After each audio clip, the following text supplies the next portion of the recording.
নমস্কার, তোমাদের YouTube channel active study আমি দিব্যেন্দু। আজকের এই ভিডিওর মধ্যে দিয়ে তোমাদেরকে একটি কোশ্চেনের অ্যান্সার দিই। একটি ভিউয়ার্স বারংবার একটি কমেন্ট করে যাচ্ছে, যেটি তার সমস্যা হচ্ছে সেই কমেন্টটি এখানে করছে। তো এই ভিডিওতে তার কমেন্টের রিপ্লাই দেবো। এখানে প্রথমত বলে দিই, সে হচ্ছে অ্যাকচুয়ালি এসসি ক্যান্ডিডেটের স্টুডেন্ট, কিন্তু তোমাদের অনলাইনে যখন অ্যাপ্লাই করেছে তখন কি করেছে, ক্যাটাগরিটাকে এসটি সিলেক্ট করেছে ভুলবশত। ঠিক আছে, এবার তার ফিজিক্যাল পরীক্ষা দিয়ে দিয়েছে। পরীক্ষা দেওয়ার পর এবার কিছু ফিজিক্যাল হয়েছে, ফিজিক্যালে সে এসটি ক্যাটাগরিতে শর্ট লিস্টেড হয়েছে। মনে করো এসটি ক্যাটাগরিতে শর্ট লিস্টেড হওয়ার পর এবার সে এখানে জানতে চাইছে যে ফিজিক্যালের সময় বা মেডিকেলের সময় আমাকে কি আমার কাছে এসটি সার্টিফিকেট নেই, অর্থাৎ শিডিউল ট্রাইব সার্টিফিকেট নেই।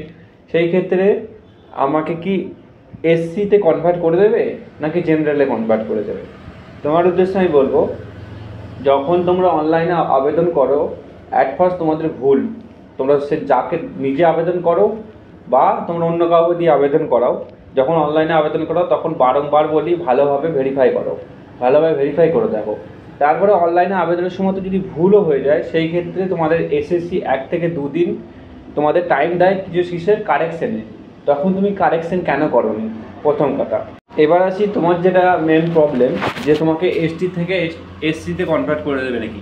প্রথমত বলে দিই, এসটি ক্যান্ডিডেটদের 162.5 সেন্টিমিটার হাইট লাগে, আর SC UR OBC WC 170 centimetre height লাগে। যেহেতু তুমি এসটিতে আবেদন করেছো, সেহেতু ফিজিক্যালের সময় তোমাকে কিন্তু এসটি সার্টিফিকেট দেখানোর জন্য বলবে। ঠিক আছে, যদি তুমি এসটি সার্টিফিকেট না দেখাতে পারো, সেখানে তোমাকে ইউআরে কনভার্ট করে দেবে, অর্থাৎ আনরিজার্ভে কনভার্ট করে দেবে ওরা। এবার এই যে আনরিজার্ভের কনভার্ট করে দেবে, তুমি যদি এজ রিল্যাক্সেশন নিয়ে থাকো, মনে করো জেনারেল ক্যান্ডিডেটদের 18 থেকে 23 বছর, ওবিসিদের 18 থেকে 26, এসসিদের তোমাদের 18 থেকে 28 বছর, বা এসসিদের 18 থেকে 28 বছর বয়স থাকে, 5 বছর রিল্যাক্সেশন থাকে। তুমি যদি এজ রিল্যাক্সেশন নিয়ে থাকো, তাহলে তুমি কিন্তু সেখান থেকে রিজেক্ট পেয়ে যাবে। অর্থাৎ যেহেতু তোমার এজ ওভার হয়ে যাচ্ছে, সেই কারণে তোমাকে করে রিজেকশন দেওয়ার সম্ভাবনা থাকবে। এবার কথা হচ্ছে কি করণীয়। দেখো, এটা তুমি ভুলবশত করেছো, সেটা ওরা বুঝবে না। তুমি সিলেকশনও পেয়েছো এসটি ক্যান্ডিডেটের, অর্থাৎ তোমার যে ফিজিক্যাল শর্ট লিস্ট সেটাও কিন্তু এসটি ক্যাটাগরিতে। তো এখানে তোমার দুটো করণীয় আছে।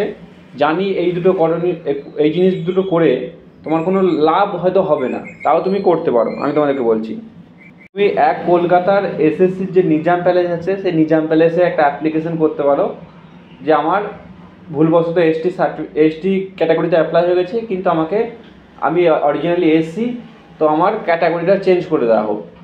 আর দ্বিতীয়ত হচ্ছে, যখন তোমাদের ফিজিক্যাল হবে, যে সেন্টারে ফিজিক্যাল পড়বে সেই সেন্টারের সিও থাকে ফিজিক্যালের সময়, অর্থাৎ কমান্ডেন্ট থাকে। সেই কমান্ডেন্টকে তুমি একটা অ্যাপ্লিকেশন করতে পারো যে আমার ক্যাটাগরি ভুলবশত আবেদন হয়ে গেছে, তো আমি ক্যাটাগরিটা চেঞ্জ করতে চাই। সেই ক্ষেত্রে যদিও এতে কোনো লাভ হবে না, কারণ আমি এখনও পর্যন্ত কোনো কেস শুনিনি যে ক্যাটাগরি চেঞ্জ করে দিয়েছে বলে।